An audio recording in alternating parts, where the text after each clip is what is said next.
Do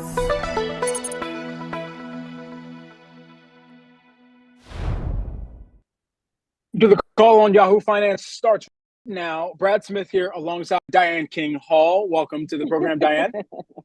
I am making my debut in the building on After the Call. Brad, I am so happy to be with you.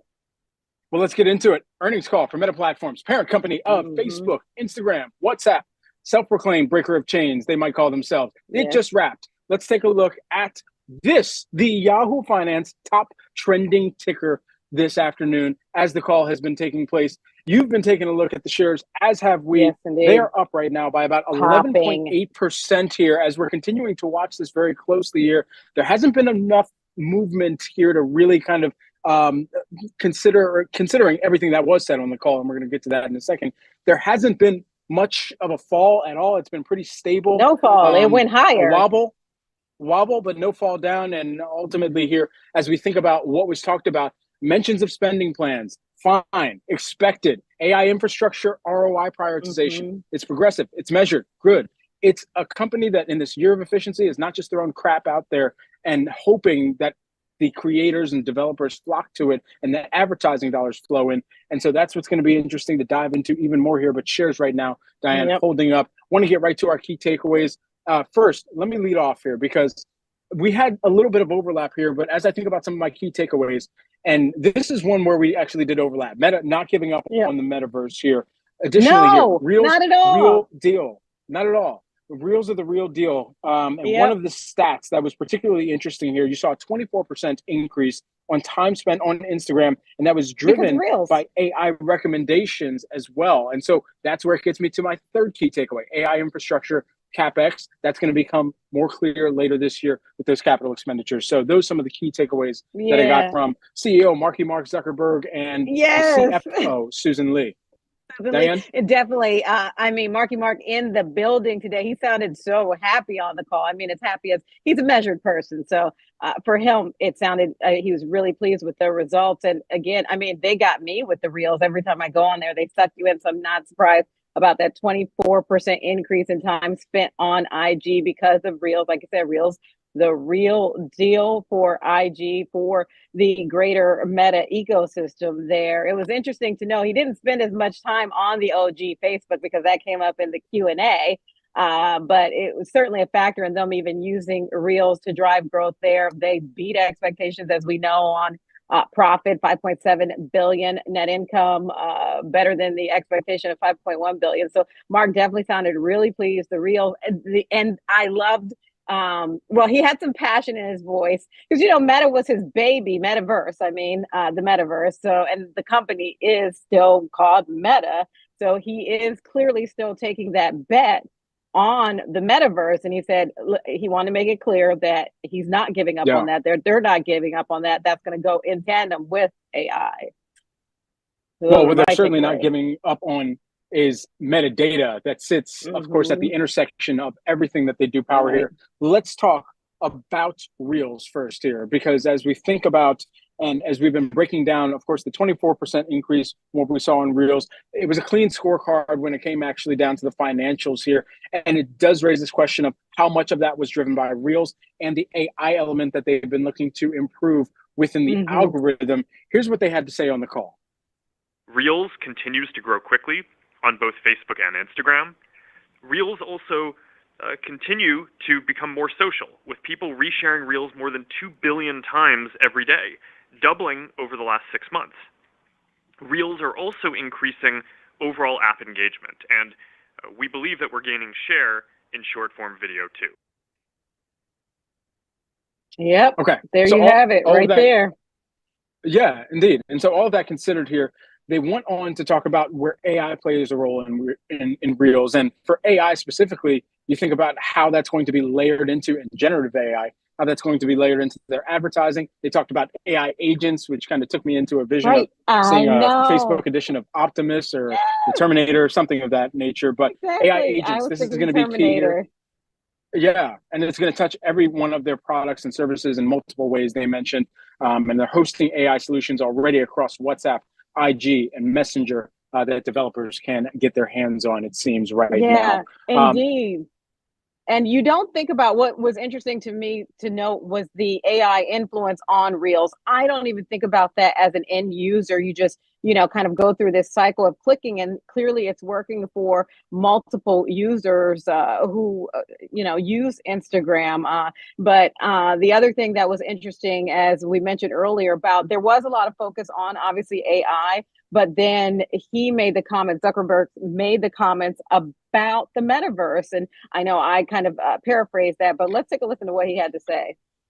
A narrative has developed that we're somehow moving away from focusing on the metaverse vision. So I just want to say up front that that's not accurate. We've been focusing on both AI and the metaverse for years now, and we will continue to focus on both. There you go. They're going to focus on both. And I mean, so people are not paying as much attention to that. And that's one of the reasons that people were kind of shunning Meta as a company in general, was they thought it was a bad move that he had made with regard to the metaverse. And so much focus was on AI. And he said, we've already been there. He said they were behind the 8 ball, it sounded like, with regard to that. But he said now they're at scale with regard to AI. Right. And they're still going to push on the metaverse here. When you think about the rest of this year, fiscal year, it looks like $86 to $90 billion in expenses is what they're going to be looking for over the course of this fiscal year. Reality Labs is still looking for an operating loss to increase. I know. So that is noteworthy here. And you add on to that they're looking to release a headset later on this year too, that is kind of virtual reality driven.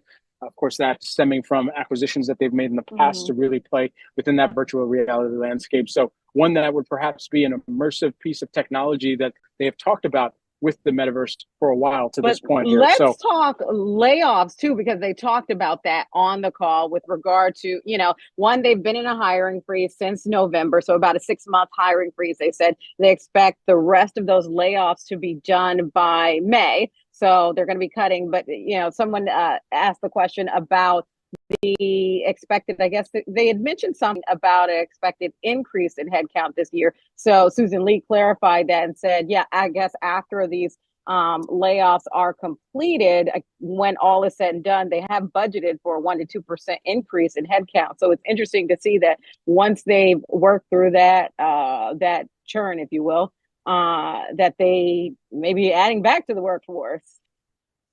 All right, so we got to get to our vibes here, because ultimately, first, this is your first time on After the Call. I got to know what kind of vibe did you get from this particular Meta platform? It was good. I mean, it was good. The stock popped. It was a good call. It wasn't as dry as I know what you guys dealt with yesterday. So it was good, especially for the tech sector. And the tech sector has really dealt with some bearish sentiment recently. And I could sense that market's vibes were good. So it kind of set the tone for the whole call. So I give it a 4 out of 5. Okay. You gave it a 4. I'm going to go extremely rare on this one. I don't know which company I've done this for before, if any of them at all. I'm giving this perhaps one of my highest scores that I have yet. And here's why. I'm giving it a 5 out of 5 for a few reasons. 5 out of 5. One of them. Okay. Then a 5 out of 5. Here's why.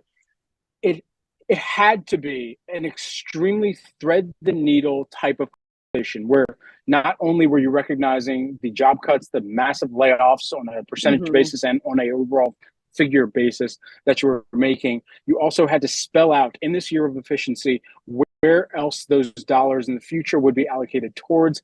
And then additionally, how you're not going to get left behind in yet another generational shift in technology, and that is generative AI. And so they teased enough on the generative AI front, also letting people know, letting investors and analysts know exactly what they were seeing from the results that they were that they had already implemented within some of their own language learning models. But it's going to come down to a few things as well. It's going to come down to creators, developers, advertisers. At the end of the day, the advertisers are going to have to want to be able to see a return on their investment of their marketing spend on the platform, and that's going to send back to the creators, who are going to need to see some type of ability to perhaps even use generative AI to be able to monetize content on the exactly. And then it's going to come down to the developers as well, that they want to keep engaged within this overall Facebook or Meta platforms ecosystem as well, empowering that experience here.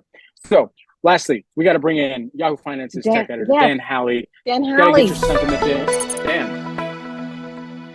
Yeah, I got to tell you, I'm looking at the overall reaction on social media to this earnings call. It really seems, a lot of people being facetious saying Mark Zuckerberg could not have said the word, or I guess the letters AI, more than he did during that call. A lot of people calling out the fact that this was, a beat, not necessarily a big beat, but a ton of enthusiasm seemingly towards Meta, and the fact that they were able to do this after those consecutive quarters of losses, so or decline in revenue. So it's not as though it's a overwhelming sense of joy. It's more along the lines of they cannot stop talking about AI. They talk about the metaverse. Some people were saying that that's more lip service than anything. But I think overall what we're seeing is a positive reaction to these earnings, and how that will then reflect on the broader tech sector. Because look, we're through Microsoft, we're through Alphabet, now we're on Meta. Mm-hmm. Amazon's coming. We got Apple coming. And there's a slew of other companies. And guess what? They're probably going to talk about AI. Yes. Dan, have there been any immediate AI, or not AI, analyst reactions that you've seen out there so far?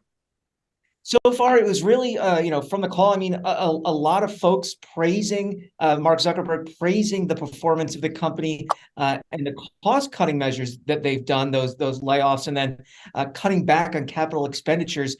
But I think that the conversation still has to, go out and talk about how they are spending a lot of money on that metaverse. And they're going to continue to do so. Year over year increase in losses for the metaverse going through 2023. So it's not as though they're lighting that money on fire, but they're cutting it in other places. That's more or less what a lot of people seem to be thinking. Yeah, not lighting it on fire, but cutting it up and trying to tape it back together and put it to use elsewhere. That's for sure. Dan, thanks so much for hopping in on After the Call here. After Meta Platforms call, plus this move that we're seeing in extended activity. It's almost up 12% right now as I'm taking a look at Meta shares, top trending ticker on the Yahoo Finance app right now and platform. I bet it's going to be that way for the rest of the night. Final takeaway from me, Diane, here is that even though we have seen this kind of year efficiency net out in job cuts, in a repositioning of how they're spending dollars, in making sure that they're communicating that they're not behind the eight ball when it comes to generative AI and not missing out on advertising opportunity. I think what they did communicate here on this call today was good, and the investment community is rewarding that here. That's why I gave it the vibe check that I did. That's the overall take. Final thought from me, Mark's Meta to the moon. That's a big call there. Everyone, you've been tuned into After the Call here on Yahoo Finance. Stay tuned. We've got much more holistic coverage of all the nitty-gritty details within this Meta Platform report, plus even more tech earnings to come tomorrow from Amazon. You've been locked in here with Brad Smith and Diane King Hall, plus special appearance by our own tech editor, Dan Howley. Thanks so much for tuning in. We'll see you tomorrow morning.